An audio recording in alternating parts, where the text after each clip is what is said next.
অসংখ্য ধন্যবাদ। জি আজকে তো বয়স হেভি বাড়ছে। ইয়াং বয়েস আচ্ছা আমি তো টেবিলটা তো সারাই দিন না তাহলে তো হয়। না না স্যার থাকুক কেন মাঝখানে স্যার থাকুক। অসংখ্য ধন্যবাদ। আসলে আমাদের senior counsel senior advocate Joynal Abedin স্যারের কাছ থেকে আপনারা ব্রিফিং শুনেছেন। বাস্তবতা হচ্ছে যে এই কেসটা একটা বাংলাদেশের ইতিহাসে অনন্য নজিরের কেস। আমরা কোর্টে মাননীয় আদালতের সাবমিশন রেখেছি malicious prosecution. Malicious prosecution sir বলেছেন নোটের কথা। ম্যালিশিয়াস প্রসিকিউশন হচ্ছে কোনো একটা মামলা যে মামলাই চলতে পারে নাই, বাট অসৎ উদ্দেশ্যে সেই মামলাটা দায়ের করা। ফ্যাসিস্ট হাসিনা সরকার ম্যালিশিয়াসলি মামলা দায়ের করে ক্ষান্ত থাকেনি। দেশনেত্রী বেগম খালেদা জিয়া, তার দল এবং ভারপ্রাপ্ত চেয়ারম্যান জনাব তারেক রহমান সাহেব, মরহুম আরাফাত রহমান কোকো সাহেব, অর্থাৎ জিয়া পরিবারকে ভিকটিম করার জন্য ম্যালিশিয়াসলি এই মামলাটা দায়ের করা হয়েছিল। মামলা দায়ের করা হয়েছিল আউট অফ পলিটিক্যাল গ্রাজ, ব্যক্তিগত জিঘাংসা, রাজনৈতিক প্রতিহিংসার কারণে মামলা দায়ের করা হয়েছিল। দুঃখজনকভাবে এই মামলায় তথাকথিত মাদ্রাসা কোর্ট দ্বারা অভিযুক্ত হয়েছেন দেশনেত্রী বেগম খালেদা জিয়া এবং বিএনপির ভারপ্রাপ্ত চেয়ারম্যান জনাব তারেক রহমান সাহেব।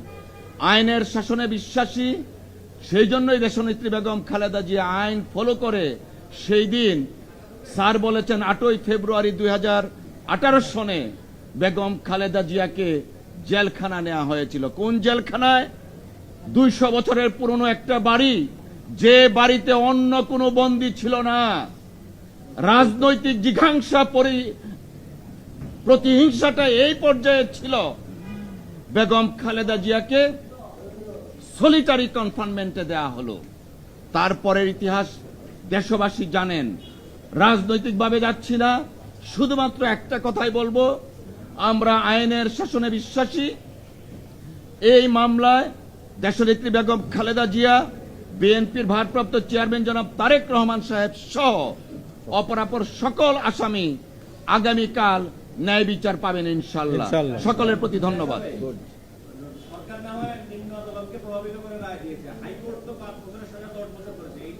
অত্যন্ত অত্যন্ত অত্যন্ত গুরুত্বপূর্ণ কথা বলেছেন।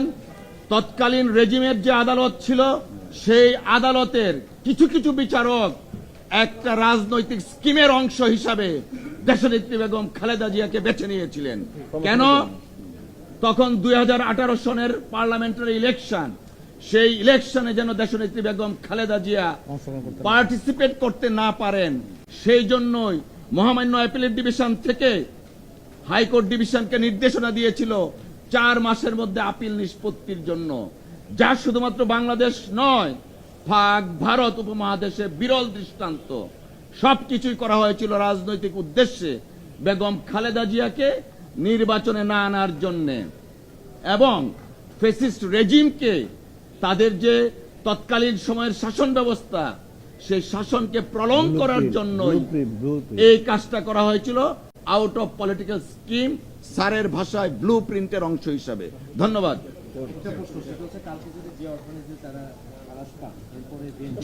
যদির কোনো কালকে রায় হবে, রায়ের পরে আমরা আশা করি, রায়ের পরে আমরা অন্যান্য বক্তব্য দেব। অসংখ্য ধন্যবাদ। যদির প্রশ্ন আপনারা করবেন না।